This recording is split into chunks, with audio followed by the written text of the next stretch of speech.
Tonight's speaker, Dr. Thomas Nestor. Dr. Nestor earned his PhD from Texas A&M University. He is a professor of history specializing in the Civil War era. He teaches both U.S. history surveys, antebellum America, the Civil War and Reconstruction, American military and naval history, World War II, and the history of the American South. Dr. Nestor also serves as the department's internship coordinator.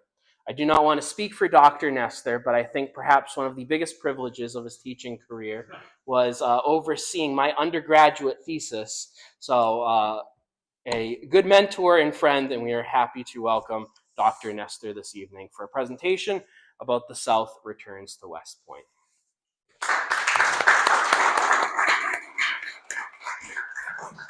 Thank you all. Thank you, Mark, for that wonderful introduction here. I might add to my bio that I actually did attend the West Point Summer Seminar in Military History way back in 2012. So got familiar with the place. I do love it. It's a beautiful campus. If you haven't been there, it's really something wonderful to see. And as one of my mentors once said, it's probably the finest finishing school for military historians to go to the summer seminar. Unfortunately, it's going right at West Point. Now it's done at the World War II Museum, but it really was a great program when they were doing it. So I just want to go ahead real quickly, and obviously my topic here is the South returns to West Point. Maybe it could be more accurately called West Point during the Civil War. Maybe some of you remember I came and gave a talk in the fall of 2024 on Darius Couch. I'm actually still working on that project. Was working on it last fall when I was on sabbatical. And I had already told Mark that, sure, I'll come and give another talk, and I had to find a topic to talk about. So I pulled something out from my old archives that I hadn't worked on for a while. And I'm really glad I did, because I'm really glad I got back into this project. And I hope to obviously continue that and maybe work simultaneously on the Couch project. It actually came out of my, oh, look at that. I've already got technical difficulties. What did I do, Don? I don't know. The guy that knows. There we go. I got blue light. All right. I have a blue light. I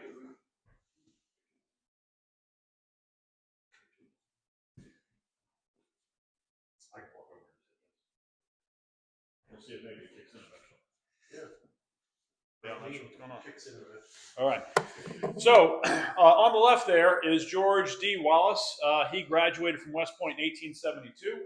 After graduating, he was assigned to the 7th U.S. Cavalry Regiment, which at the time, at least some of the regiment, was serving in his home state of South Carolina. In fact, in his hometown of Yorkville, South Carolina, which in 1872 just kind of had been the center point of the Ku Klux Uprising over the previous several years. His dad, Alexander Stewart Wallace, on the right there, was a prominent Republican politician, and Southerners obviously would have referred to him as a scalawag. He was a slave owner before the Civil War. He was also a Unionist and a state legislator. He opposed secession. He did have an older son who did fight for the Confederacy and rose all the way up to the rank of colonel. But after the war, he was a Republican in South Carolina, which obviously was something that was very difficult to be, especially in upcountry South Carolina. He served as a United States member of the House of Representatives from 1870 to 77, and he won his son an appointment to West Point in 1868. And so I thought about George D. Wallace's experience of, upon graduating from West Point, going back to his hometown and having to do basically policing functions that were wildly unpopular in the South in his hometown. And his father was probably a pretty unpopular man as well. Although he was a brave man, he basically threatened all comers. If you thought you could take him out, give him your best shot. He carried a pistol around with him everywhere he went. So pretty tough guy. They're also pretty tall. George D. Wallace was around 6'7", 6'8". There were many comments where he was riding a horse as he was in the cavalry. His feet almost touched the ground, right? So, tall guy. He is killed at Wounded Knee in 1890. So, obviously, at the end of the Indian Wars, he is killed in the conflict.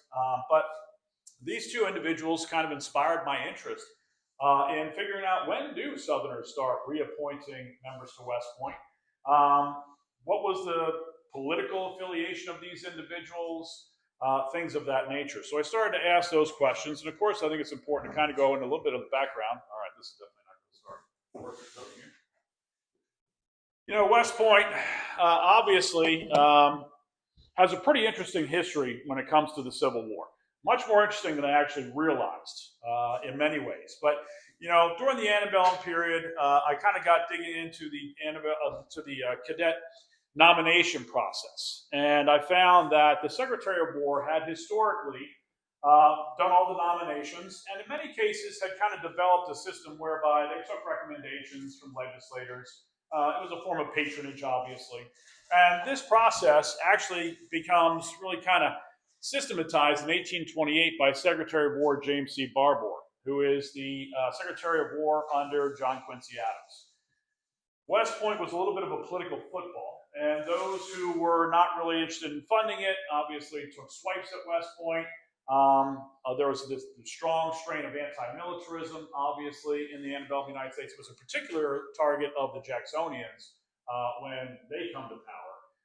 And because they thought that this was special interest, special privilege that the taxpayer obviously shouldn't be paying for. But this process of nominating one cadet from each congressional district and then having 10 at-large bids gets codified in law by Congress in 1843. It is a good process because it does serve as patronage. You have plenty of congressmen who will criticize West Point and say it costs too much money, but then will also happily nominate men to go off and obviously get their college education at West Point. During the antebellum period, late antebellum period, sectionalism at West Point was not really terribly significant. There were a few episodes. Some of the cadets would say that sectionalism kind of always existed at West Point. There was always kind of this rivalry between Northern and Southern cadets. And ultimately, the rivalry does spill out into some more direct confrontations. Kind of the earliest one is the Dialectic Society. It's the debating society. The superintendent at the time, Colonel Delafield, is going to suspend the Dialectic Society because they take up the issue of nullification and whether or not it's constitutional. This is over 10 years after the nullification crisis, but ultimately he suspends it for 2 years. It does resume operations in 1845. The debating society was popular with the cadets, so it could not be kept away for long. But ultimately, the university is going to take very close care in supervising what topics are ultimately selected, making sure they're not controversial. As was the case with the rest of the country, and I mean, this is kind of a theme, I think, West Point basically reflects the society that it's a part of. So when 1850, when sectionalism becomes more prominent in American society, in American politics, it becomes more prominent at West Point as well. The fact that you have some cadets who resign their commissions and serve in the Confederacy also reflects what's going on in the broader society as well. There aren't too many differences here overall. All right. It does intensify in the 1850s, although it's interesting. I saw some cadet testimony that basically said, yeah, there's a lot of conflict between Northern and Southerners, and they like to blame it on sectionalism, but the fact is they just don't like each other, or they had a beef over something, and that was really the root of the conflict. But to put a good spin on it, they blamed it on sectionalism during the 1850s. Morris Schaff, a cadet from 1858 to 1862, in his memoir of West Point, talks about John Brown's raid really kind of intensifying things. Cadets followed John Brown's raid very closely. Obviously, this was a raid on Harper's Ferry Arsenal. John Brown is arrested. He's going to be tried and convicted for treason against the state of Virginia. Obviously, the military responded. Robert E. Lee led a band of Marines up from Washington, D.C. to take back control of Harper's Ferry Arsenal. So the cadets followed this story pretty closely in the aftermath, the trial, and ultimate conviction of John Brown. And it leads to what Morris Schaff calls really the first overt case where you had Northerner and Southerner being opposed to one another and getting into a fist fight over it. And that occurred between a South Carolina cadet by the name of Gibbs and Emory Upton from New York, pretty famous, obviously, Civil War soldier. All right. In 1860, in the run-up to the presidential election, apparently Southern cadets orchestrated a straw poll to see who would win. Abraham Lincoln actually came in fourth in the straw poll, but Northerners claimed that Southern cadets actively discouraged Northerners from voting in this election. So there was some tension that was building up at the Academy. But for the most part, it seems like the Academy kind of kept a firm control of this all the way up until the secession crisis. When Abraham Lincoln's elected president of the United States, of course, states are going to start seceding with the Union, beginning with South Carolina. All right. The first cadet to withdraw from West Point withdraws on November 19th of 1860. All right. He does it. He's from South Carolina. John Farley. He does it a whole month before his state does. All right, other cadets are going to wait for their states to leave.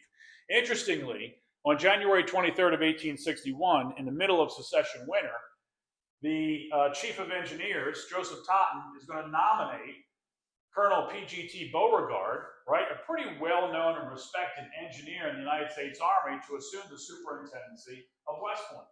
Now, interestingly, he does this to derail an effort by Mississippi Senator Jefferson Davis to open the superintendency to all branches of the Army. He didn't want to see it controlled by engineers. And in order to forestall that from actually happening, Totten is going to go ahead and nominate Beauregard. The thing that struck me is how much of an anachronism that is in the secession winter. He's thinking about an issue that was an old issue at West Point, a long-standing issue at West Point, but there's a much bigger concern, which is obviously the secession of the southern states. Ultimately, the Secretary of War, Joseph Holt, determines that Beauregard can't be trusted, and 5 days later, he's going to rescind, right, his appointment to the superintendency. He's going to be sent back to his previous post down in Louisiana. Delafield is going to be recalled to take over the superintendency until a new officer can be selected, who's Alexander Bowman, who will serve until 1864. So ultimately, right off the bat, we see that Joseph Holt, Secretary of War at the time, was not going to suffer the embarrassment of having a sitting officer and superintendent of West Point resign his commission and leave. He wanted to make sure that that obviously did not happen and sent him packing. Beauregard actually protested. I think the protest is actually funny. Beauregard protested and said, well, I don't intend to actually resign my commission until Louisiana secedes, right? Which was obviously in no way comforting to Holt, because ultimately he knew that Louisiana was likely going to secede.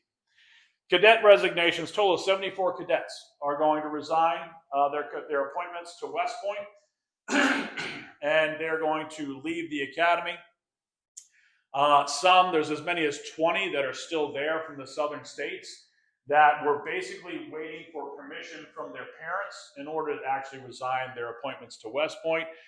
The new superintendent at that time, Bowman, requested that the Secretary of War at that time, Simon Cameron, allow him to administer a new oath of allegiance to the United States, to uphold the Constitution of the United States, to these cadets if they were going to stay. All 20 of these cadets ultimately refused to take the new oath, and they left. They were basically dismissed. They didn't have the privilege of going ahead and resigning. As the United States starts mobilizing after the firing on Fort Sumter, the cadet class of year one, which would have been the seniors, petitioned the Secretary of War to allow them to graduate early. That petition is going to be successful, and those cadets are going to graduate in May of 1861. When they're successful, the year two, who would have been the juniors, also are going to petition, and they're also going to receive permission in June to graduate early. Now, one of the things here is it's interesting because you would think that there'd be a gap in the graduating years, but West Point had a 5-year curriculum prior to the Civil War, and then it returned to a 4-year curriculum when the war began, all right? And so ultimately, you don't lose a graduating class. You still have these graduating classes. The year two people had actually been there for 4 years by that point. You're also going to have a pretty strong pull to go into the volunteers. Now, for a lot of these young men, I mean, it's not quite the same situation as it is for some of the commissioned officers. The commissioned officers, obviously, if you can retain your commission in the United States Army and go into the volunteers, of course, you can gain promotion quite rapidly, and then hopefully your commission is going to be held for you. You're basically going to be giving up your appointment to West Point. You're going to be giving up your free college education and your ultimate commission in the United States Army. So it's a little bit more of a tougher decision. We don't see as many of these young men resigning to go into the volunteers.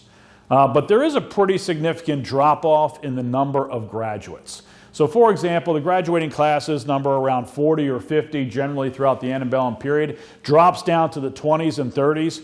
Basically, for the first 3 years of the war, by 1865, the graduating class jumps back up into the 60s. So we do see kind of a decrease. There's also going to be a significant increase in the rate of failure during the Civil War years. Obviously, the Civil War going on is going to be a tremendous distraction for these young men.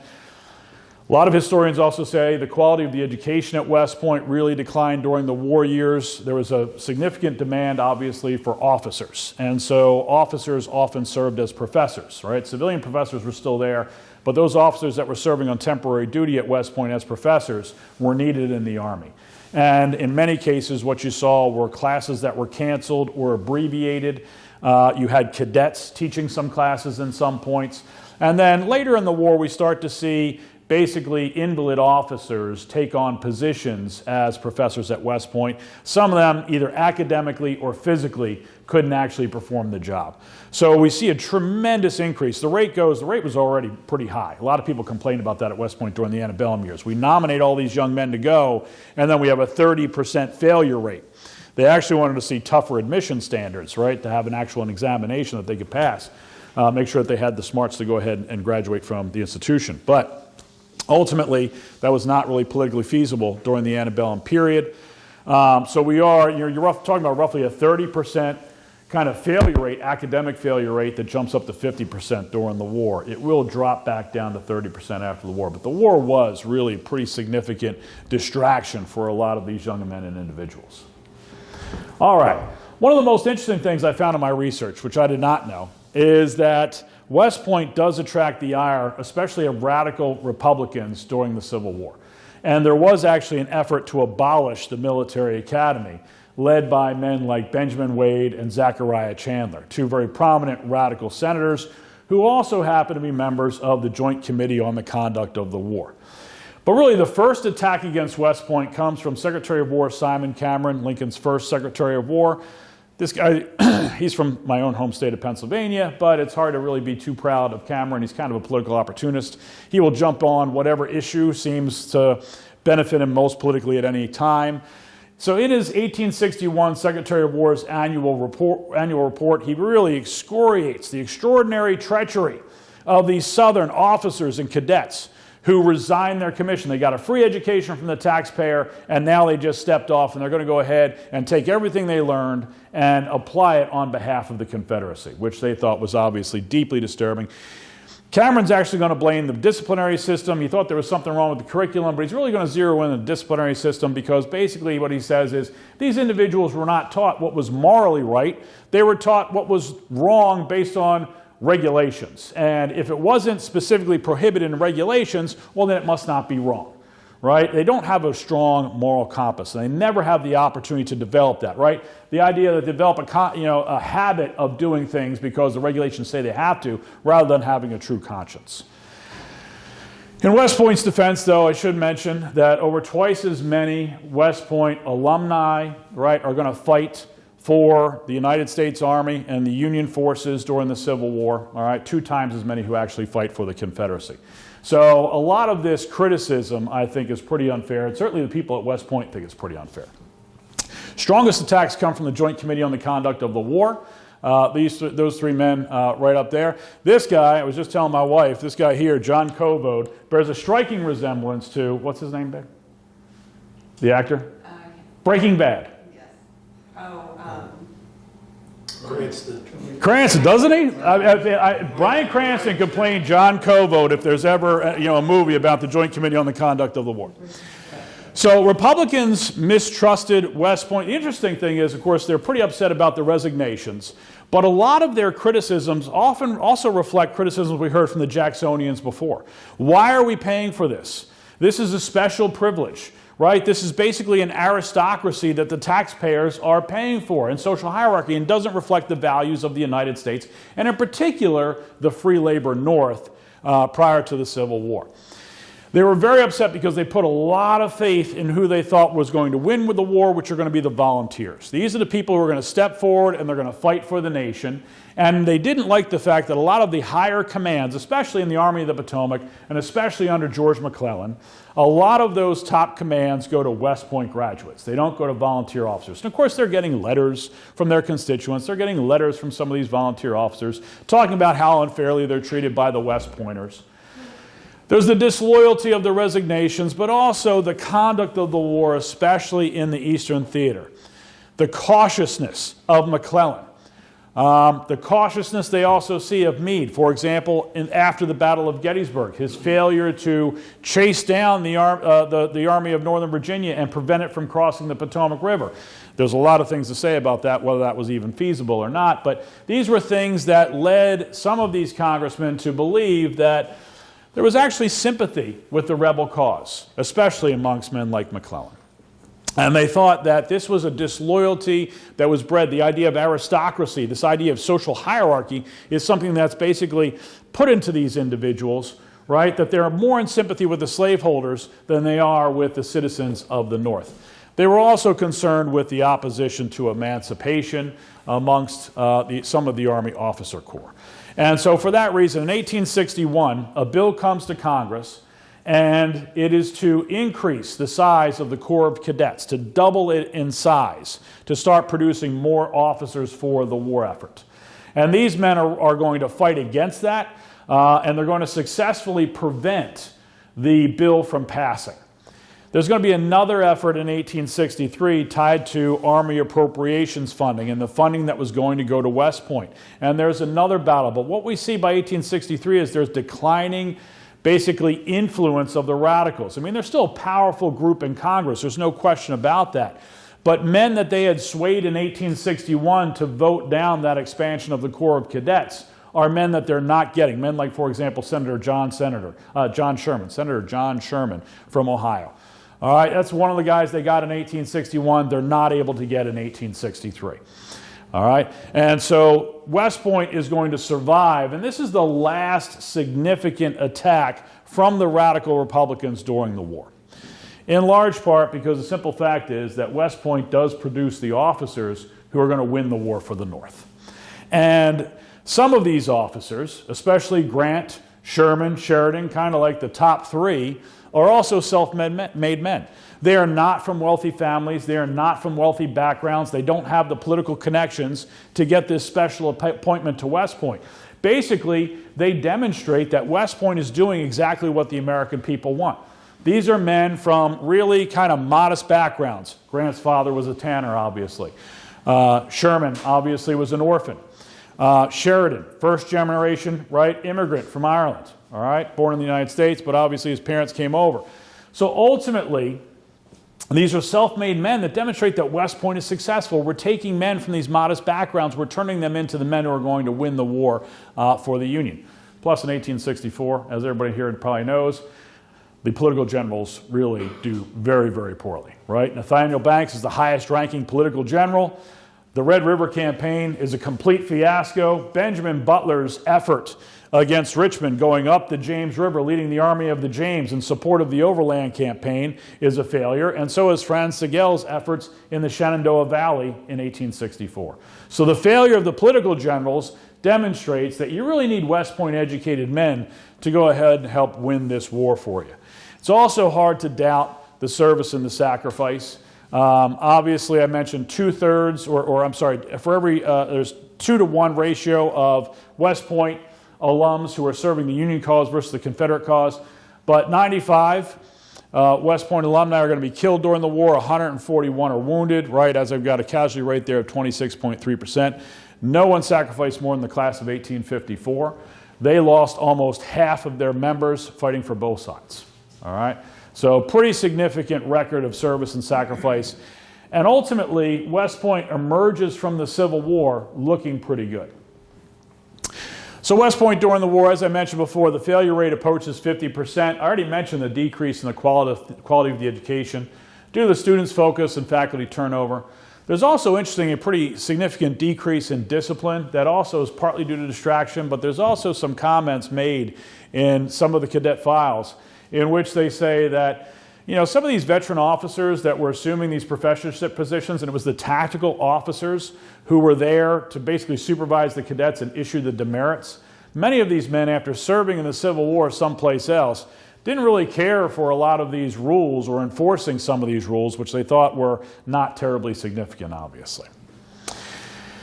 Interestingly, the cadets are going to serve in helping to suppress the New York City draft riots in the summer of 1863. 59 cadets are going to travel down to New York City under the command of an officer to assist in the putting down of the riots. The post is also going to be put on alert because the local foundry nearby, there's threats that are made against that. It's a foundry that's making cannon for Union forces, and the cadets are ready to go defend that if necessary. The other thing is, I think, the class of 67, which enters in 1863, kind of really struck me because they had a large number of Southern appointments. If you look at the classes coming in during the Civil War, and even after, before the states are readmitted to the Union, you don't see appointees who are graduating from the Southern states. There's very few. Until you get to this class of 1867, which again enters West Point in 1863. 32 are going to be appointed from the Southern states. 17 of them are going to be Union veterans. In other words, they served in Union regiments, and they either enlisted or they advanced through the ranks. Many of them have pretty impressive records because the Cullum Directory basically provides a little brief biography of their military service and efforts. They came from all different states. They are not what I would call legacy appointments. In other words, their father is not an officer in the Army. These are men that were kind of handpicked. I haven't figured out why that happened in 63 and not any other time, but this only happens in 63. There are going to be some veterans who do enter as West Point cadets in the future years, but it's one or two. It's not going to be such a large grouping that we see here. We also see that they took the opportunity in 63, again, I got to figure out why. They took the opportunity in 63 to appoint men from the Southern congressional districts because, of course, Abraham Lincoln's policy was the Southern states are not actually out of the Union. They're still in the Union. And so, therefore, you can still appoint men from these congressional districts. But they only seem to have done so on a significant basis in 1863. It's another thing I've got to kind of get to the root of. I'm not sure what the answer is there. I've got to dig into some of the paperwork.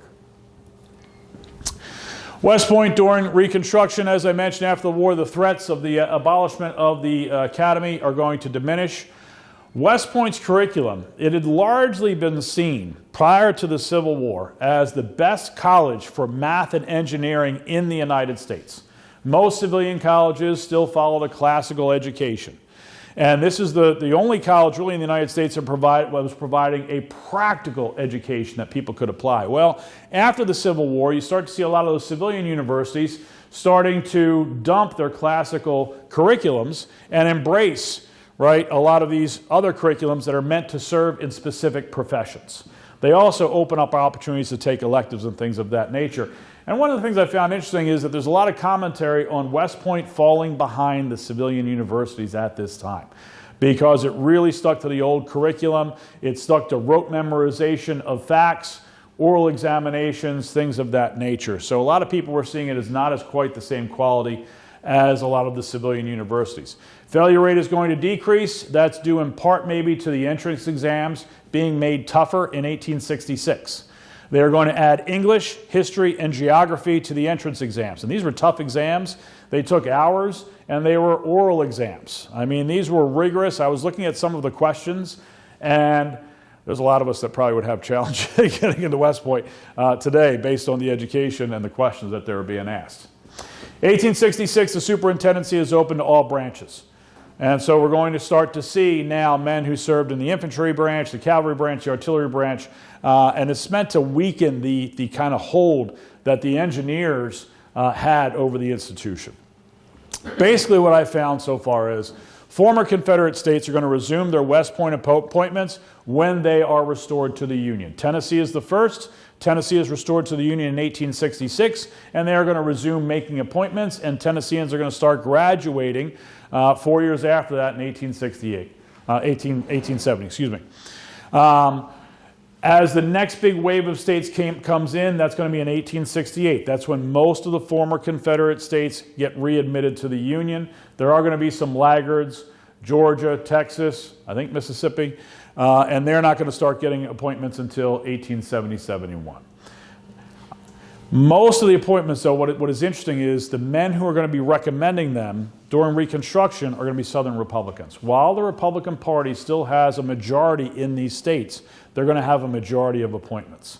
And, of course, I'm sure plenty of people have read about the Army Officer Corps and a lot of the West Point educated officers serving in the Union Army during the Civil War. A lot of them had Democratic sympathies, right? Not that they were pro-slavery, but a lot of them were confirmed Democratic Party members. And so we really kind of do see here maybe a political change in the offing here at West Point as more Republican appointments are coming in. How strongly these men tried to pursue people with strong Republican credentials, that's a question that I'm still kind of researching right now. Basically, the oath you had to swear upon entering West Point stipulated that you could never have borne arms against the United States government. But men like George D. Wallace were too young during the Civil War to do that. So obviously you're going to get Southerners. Now his dad was a Republican, so he may have been Republican leaning, but his brother was a prominent Confederate, right, former colonel. So ultimately how strong these political affiliations are, I'm not really too sure about. It's really kind of hard to track that as well, right? Because you can't figure out how people vote. Unless somebody says something in a diary, a memoir, a letter, it's really hard to know who really they're supporting unless they run for office at one time. Democrats are going to gain a House majority in 1874. Part of that is part of the redemption process going on in the southern states. As the Democratic Party regains control of those states, obviously those states are quote-unquote redeemed for white home rule, as it was referred to at the time. A lot of that redemption is done violently. One thing I do want to point out, though, there was an interesting comment I saw. So in the inspector's report to the Secretary of War after the Civil War, he references that all the men who are being hired from the surrounding community to do work, to do construction work, things like that, on West Point's campus, are all made sure that they all have strong Republican credentials. So clearly that mattered right after the Civil War, that there was a sense that this was going on. So that's the only smoking gun kind of I've found so far about that. Oh, okay, I did hit the right button. All right. Do want to say that the first black cadets are going to enter West Point during the Reconstruction period. So between 1870 and 1889, 23 African Americans are nominated, 12 are going to be admitted. So that is a 52.2% rejection rate. That is much higher than the white cadet nominations.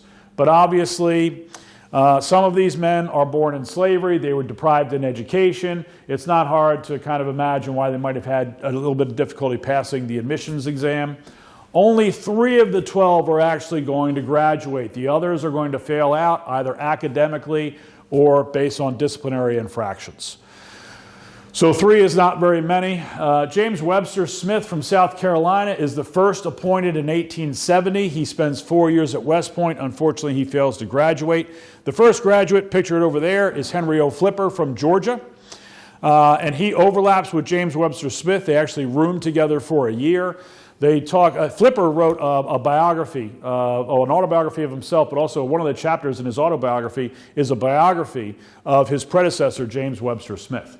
And he talks a lot about the social ostracism that these men faced on West Point's campus. There doesn't seem to have been a lot of hazing becomes a problem at West Point, especially after the Civil War. The superintendents do a pretty poor job basically stopping it. But it appears that a lot of the hazing did not specifically target the African American cadets. There was a general sense of hostility towards these individuals, and I think hazing as a ritual would have been more inclusive, at least for the cadets, and so it seems like they were not included in a lot of this. The other 2 graduates were John Alexander. He's born in Arkansas. He's appointed out of Ohio. He graduates in 1887. Charles Young, born in Kentucky, nominated out of Ohio, graduates in 1889. After Reconstruction, time changes, and again, here's where West Point reflects the society. Obviously, Jim Crow setting into the South. I don't know if anybody's ever read Nina Silber's great book, The Romance of Reunion, but she's got a whole chapter dedicated to the 1890s and the rise of Anglo-Saxonism in the North and the belief of racial superiority, especially as the North is flooded with immigrants from other parts of Europe that they consider non-white parts of Europe. And who do they turn to look for a model on how to handling this large influx of people they can see as inferior? They look to white Southerners. So no African Americans are going to be admitted to West Point after Charles Young until after World War I. None will graduate until 1936. So there is an effort during Reconstruction to basically nominate some African Americans to become officers in the Army, but the gains here, like the gains throughout the rest of the nation, are pretty limited. And of course they're rolled back as soon as Reconstruction ends. How am I doing on time, Don? You're great. Am I great on time? Because usually I run over on time. So gives us a good time to talk about memory, right? Civil War memory at West Point. Again, the campus is beautiful. So this is Battle Monument, which is on Trophy Point, which overlooks the Hudson River. It's absolutely gorgeous. It's dedicated in 1897. Interesting thing about Battle Monument is it's dedicated to the regular U.S. Army officers and soldiers who died during the Civil War. The faculty at West Point started a subscription where people, enlisted or officers, could basically take a portion of their pay each month and send it off to support the ultimate construction of Battle Monument. But the faculty at West Point thought that it was just outrageous that the volunteer units were getting all these monuments built for them and the regular Army was not. And so this is the monument to the regular U.S. Army soldiers and officers who gave their lives during the war. So 188 officers, 2,022 enlisted men are listed there. And it really is. Trophy Point also has a lot of the trophies. Interesting, too. There was a reference. Some war trophies, Confederate war trophies, were displayed at West Point in the immediate aftermath of the Civil War. And Delafield, he was no longer superintendent, but he was now the chief of engineers down in Washington. And the engineering branch still had a pretty strong say on what went on at West Point. And he demanded that these war trophies be kind of displayed in a non-obvious place so as not to offend the Southern cadets. And every year, there was a board of visitors who came to West Point and basically did an evaluation of the university for the U.S. government. And their reports are printed in the Secretary of War annual reports, the reports that go with the President's message to Congress every single year. And they could not believe that these war trophies were not displayed in a more prominent location. And they demanded that they be given the honor and respect that the victory in Union arms deserved, and that kind of flowery language we start to talk about. But let me go ahead.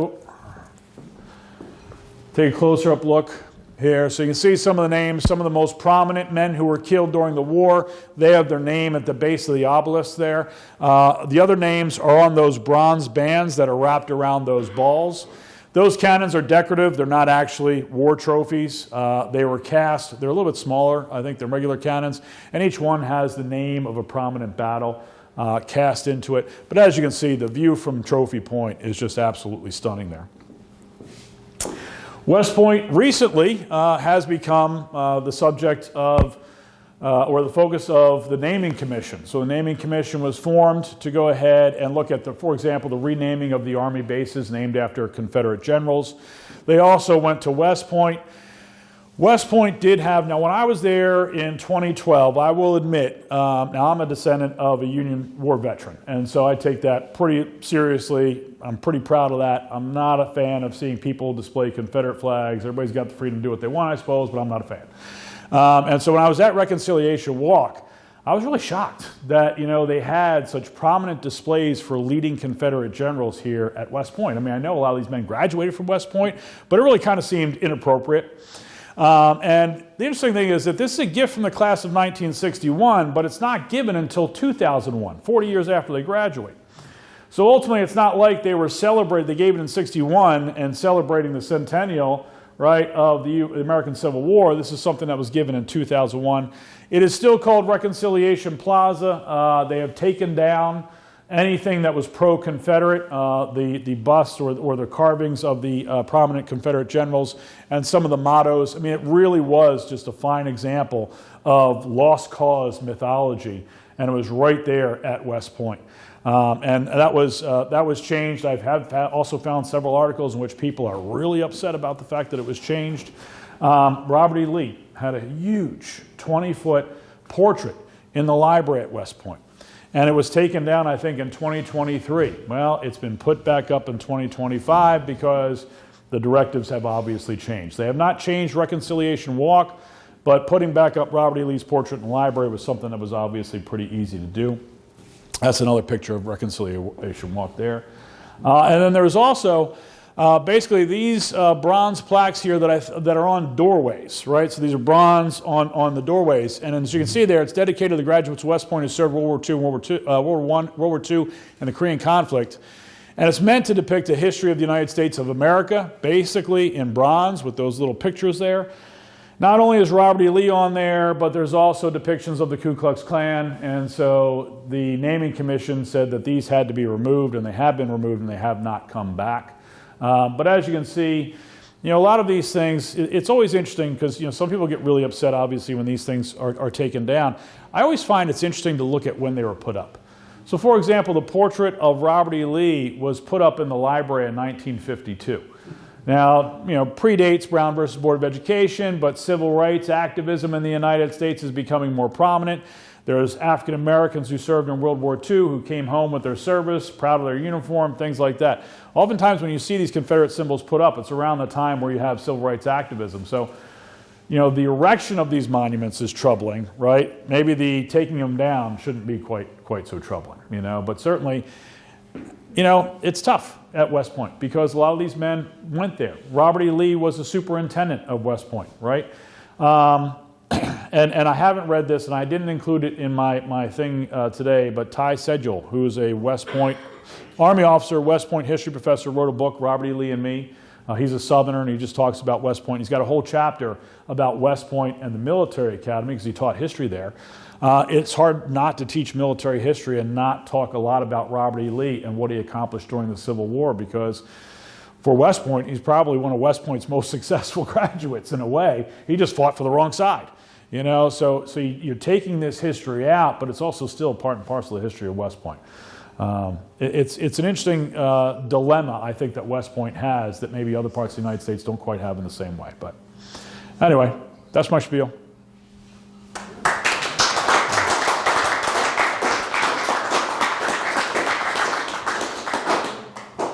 Maybe I should also admit that I'm a former Marine, so maybe I shouldn't be doing Army history. That's probably a violation as well, but all right.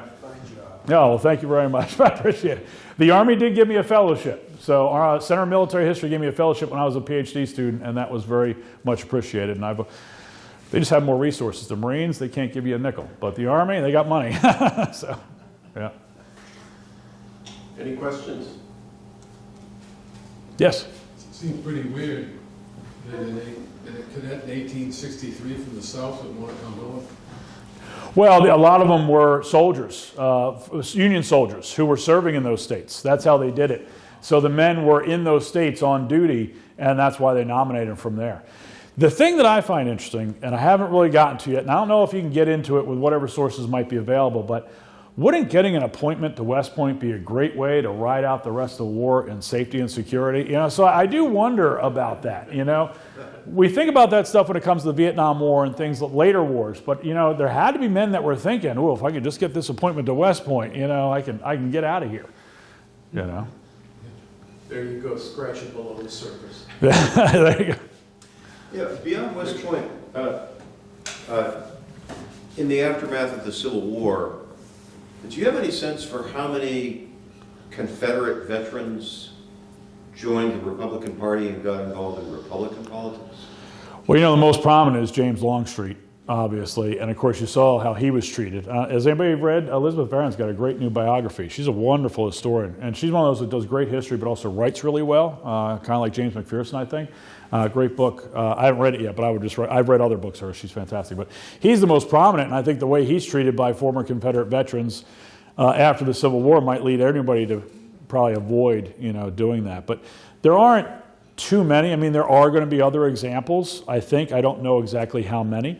Beauregard was involved in Republican. Did he kind of... Did he? I'm not sure, yeah. In Louisiana, I think so. In New Orleans. Okay, yeah. Yeah, I mean, because Longstreet, that's where he winds up, is in Louisiana. And, of course, he becomes the head of the state militia under the Republican government. And so he was viewed as a traitor, and, of course, ultimately blamed for Gettysburg after the war and things of that nature. So, no, I don't have a sense of how many. That'd be interesting to take a look at, yeah. I will say this. So I did... So I did so much research studying the 7th Cavalry taking on the Klan in South Carolina and then later the White League in Louisiana. I read a lot of South Carolina newspapers, so I was very familiar with the Yorkville Inquirer. And so when I saw that George Wallace died, I thought, and that he was buried in Yorkville, I thought, oh, interesting. I wonder what kind of reporting was going on. And it was really interesting because they bent over backwards in the Yorkville Inquirer in 1890 to celebrate the death of George D. Wallace Evander Law comes and gives his eulogy. Now, part of that, I think, was because no matter what, and his dad doesn't appear in any of the references. Now, his dad lives for 3 more years, so I don't know if he was ill, if he was able to attend. But his brother was there, and his brother was a colonel in the Confederate Army, right? So he was a veteran. So it is interesting to kind of see how some of these Southerners, by 1890, we're starting to see that sectional reconciliation kind of take place, how they were willing to celebrate this individual who served in the U.S. Army and died in the Indian Wars, but that's after the Civil War. He wasn't on the wrong side necessarily. So this is a guy that they could celebrate and embrace.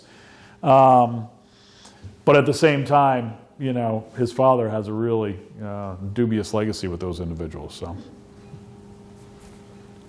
You had mentioned the racial composition of West Point. Yeah. How about the military in general? Yeah, so I mean, so in 1866, they do the big Army reorganization. They expand the size of the Army. I think it goes up to like 66,000 or something like that. There are going to be, for the first time, African-American units in the U.S. Army in peacetime. And so there's going to be 4 infantry units and 2 cavalry units. And then in 1869, they basically cut the Army in half. And they axe a whole bunch of infantry units. And basically, they knocked down, no, I'm sorry, am I right on the numbers there? They knocked down, because they didn't touch the cavalry units because cavalry was still needed on the frontier, but they did cut the number of African-American infantry regiments from 4 down to 2. So, I mean, there are African-Americans serving in the U.S. Army in peacetime, but ultimately, it's probably around 10% of the Army or something less than that, The other thing I've thought is interesting, because I've been going through these individuals, going through, Cullen's Register, the biographical register of all the graduates of West Point, and going through, and he gives these nice little biographical sketches. He excludes the Confederate service of anybody who graduated from West Point and served in the Confederacy.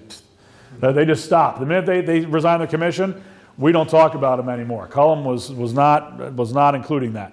But looking at some of these individuals, I started to see, because the lower you graduate in the class, the less appealing the job is that you get. Like top grads usually go into the engineers. Infantry was the lowest, and I started to see that, or they're going into the 9th and 10th Cavalry. Those are the 2 black cavalry regiments, And so how many of these Southerners maybe actually went in? And then sometimes you see, I haven't figured out, but he gives they resigned their commission on this date. And you can kind of see a correlation where some guys are just not happy in the military. Some guys got their free college education and they're out of there. Some guys maneuver into the African-American regiments because nobody really wants to be there, so they can gain promotion a little bit faster. Some guys try to get out of them as soon as I'm assuming you just see their transfer date really early. So the racial dynamics there, and maybe some of these appointees from the South, how that played out. I want to get into that a little bit if I can. Yeah. You mentioned the volunteer regiments. I know, Ulysses S. Grant. Yeah. I believe he went into a volunteer regiment, and then was there a real distinction? Because it seems like all the states would have had volunteer regiments. That's what most of the men would be. Well, yeah, most of them are most of the regiments are volunteer regiments, but yeah, the Army regiments still exist, and they're maintained. For example, the U.S. Army regiments at Gettysburg play a pretty prominent role, both the artillery regiments and the infantry regiments on day 2, when, the whole 3rd Corps collapses. They send some of the regulars in, and the regulars can't hold up the Confederate advance either. But they were very determined to retire in order in a different way from the volunteers. And they took heavy casualties, but they fired, they marched back several paces, they fired, very rarely retreat. So they took pride in their military bearing being greater than that of the volunteers. But yeah, so early in the war, when Winfield Scott was still the General-in-Chief of the United States Army, he actually he had a policy, he prohibited men from going into the volunteers. If they chose to do that, they had to resign their commission to do it. Congress changes that through law in July of 1861, and they allow you to retain your commission because they wanted experienced military men to actually go into the volunteer units and bring that knowledge to these volunteers. So, by and large, the volunteers are much more numerous, and the number of regiments much more numerous, but some of the leading officers are going to go into those units. George Meade going into the Pennsylvania Reserves and then eventually working his way up to command of the Army of the Potomac. Ulysses S. Grant, Sherman. A lot of these men, go back into the service.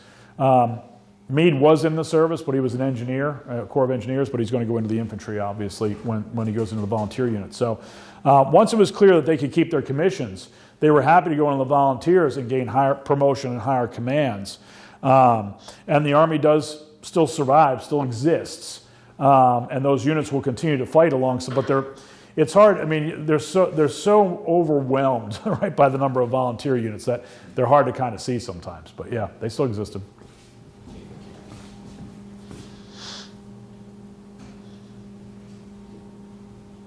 Okay. All set? Thanks very much, everybody. All right. Well, thank you.